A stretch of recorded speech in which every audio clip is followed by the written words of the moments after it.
Yeah. Yeah. How can we deal with the distraction or a wandering mind during mindfulness meditation? Yeah, distracted. When the mind is distracted, say for instance, when you're sitting in meditation hall with some other meditators, some of them are coughing, some of them are sneezing, some of them are, turning back and forth, and so forth. Sometimes blowing their nose. Various things people do. These things happen. Or sometimes, as I mentioned in my mindfulness, plain English, a dog barks. So something like that happens.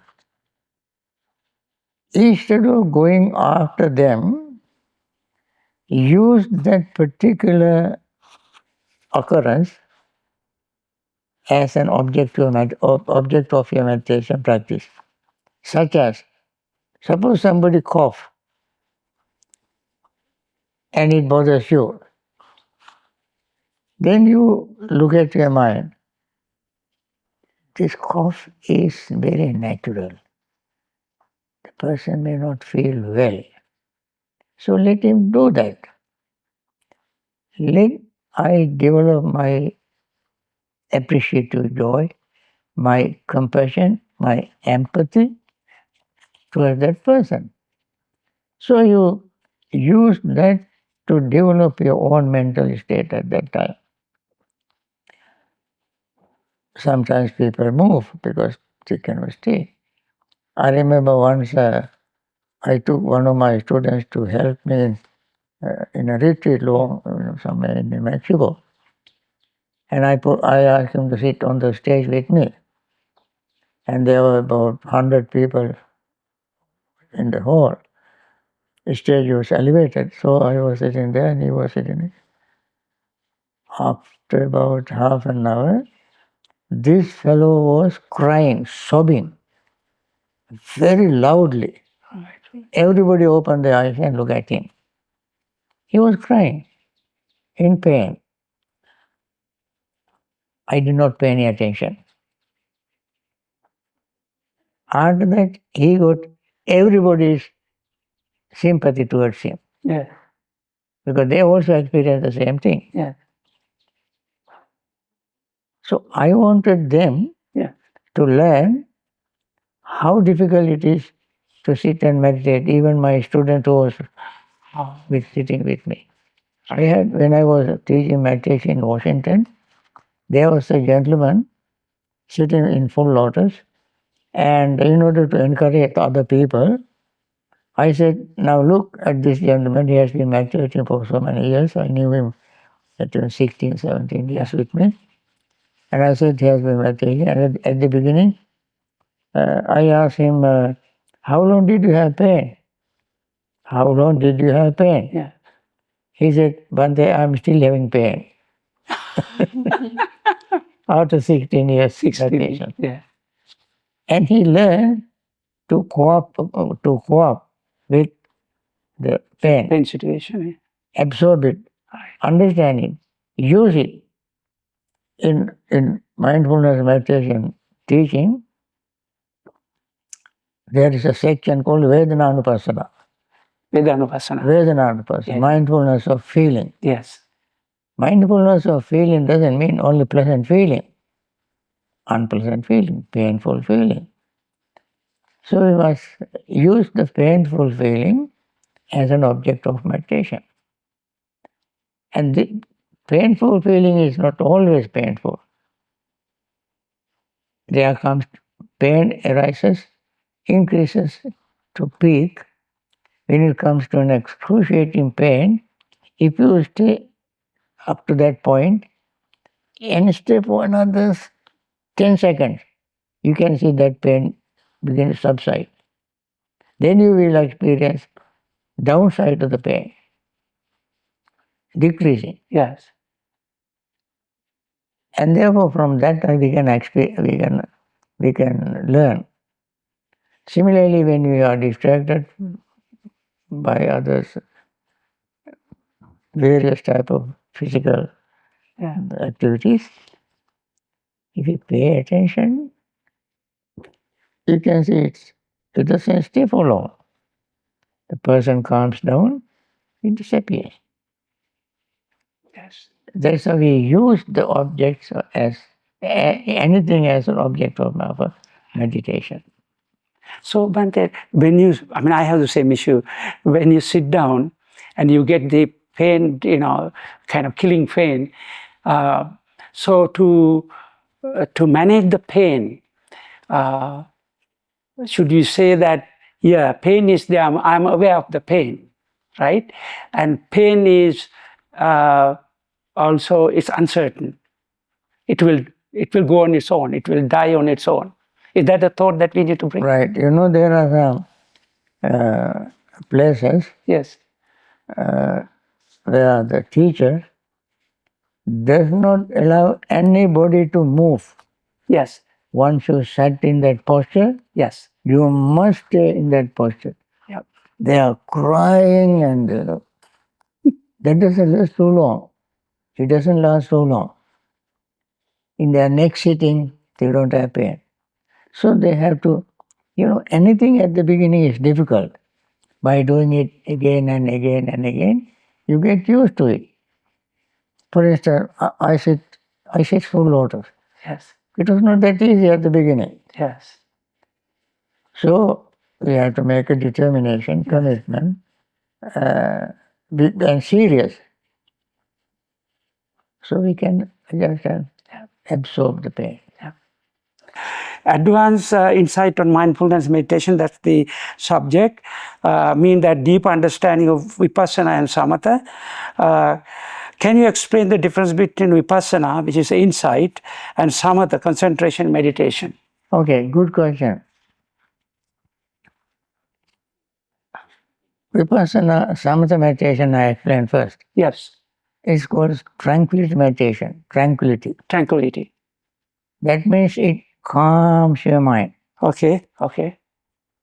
In order to calm your mind, you focus mind only on one object. No any other object, only one object. Okay. And keep paying attention to that object. Okay. For instance, your breath. Yes. Your breath. Keep paying attention to the breath. Okay.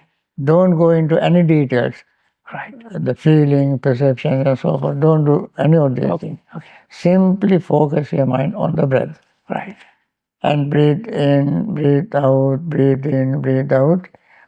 And then slowly and gradually your mind becomes very calm.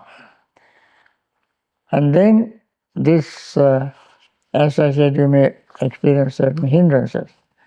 You overcome them.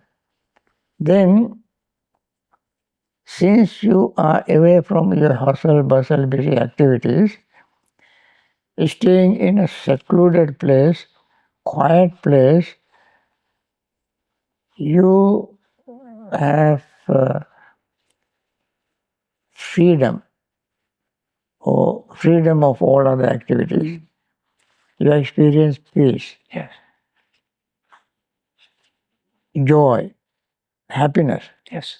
And then gain concentration. Yes. That concentration is called first attainment. There are 4 stages. Yes. First, second, third, fourth stages. Yes. There are ways of doing each of them. Once you attain the first attainment, you master it. You get out of it, remember how you attain it, re-attain it, and get out of that, and then reflect on the benefit of it, and keep repeating, attain it again and again. And this is the way you master that attainment. Once you attain that state, all your previous experiences will become gross, not subtle. Yes. Then you don't pay attention to them, you let them go. Okay. And then new experience arises by letting them go. And there you will gain internal tranquility, internal peace. It's called, in Pali there are terms like ajjatan sampasadan. inner tranquility. Out of that inner tranquility, you experience certain joy and happiness. Previous, it is much subtler than the previous one. And then joy and happiness also sometimes is exciting. And that therefore is gross. You let that go. Then you experience only peace. And then you master it as before. And then you gain mindfulness and equanimity. Yes. Not only just peace, mindfulness and equanimity. Both are pure and clean. So you attain the fourth level. When you attain that fourth level, as mind is very, very clear and pure, your concentration is pure, it has qualities of that kind of concentration. Yeah. With these qualities, you will be able to focus the mind on the factors involved in this attainment and see them changing in a minute sort of subatomic level. Then you develop an insight, Vipassana meditation. Right. That is one way. Yes.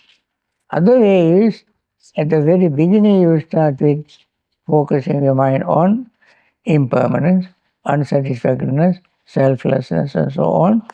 Then that time you practice Vipassana meditation. So Samatha leads to Vipassana. Samatha leads to Vipassana. Yes. That is one way. Yes. Other way is Vipassana leads to Samatha. Samatha. Yeah. Yes. By direction. Third way is both of them work together, join together. Yes. That way. Right. Okay. Thank you very much, Bhante. How can mindfulness practice lead to development of Vipassana insight and Samatha concentration meditation? I think we did that. That's what I answered. Yes. How do these two forms of meditation complement each other in a mindfulness practice? I think that also is important because I mention it every day in my meditation. Yes. At the end of meditation. Right. There is no concentration without wisdom, no wisdom without concentration. Right. That means no mindfulness without concentration, no concentration without mindfulness. These two go hand in hand, just like two sides of the same coin. Yes.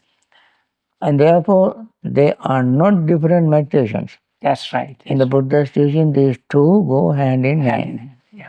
When the Buddha spoke about meditation, he meant both. Always he must remember that. When he mentioned meditation, he meant both. For instance, Noble Eightfold Path is the practice, meditation practice. Yes. It's called Bhave Tabbe in Pali. Yes. To be practiced in the Noble Eightfold Path. Yeah. To be practiced. Yeah. Four Noble Truths. First is to understand. Second is to abandon. Yes. Third is to realize. Fourth is to develop. Yes. That means development means yeah. The word meditation is development of the mind. Meditation means development of the mind. Yeah. In this development, you have to develop concentration as well as mindfulness. So Buddha's teaching is perfect, a complete system. Yes. Okay. Thank you.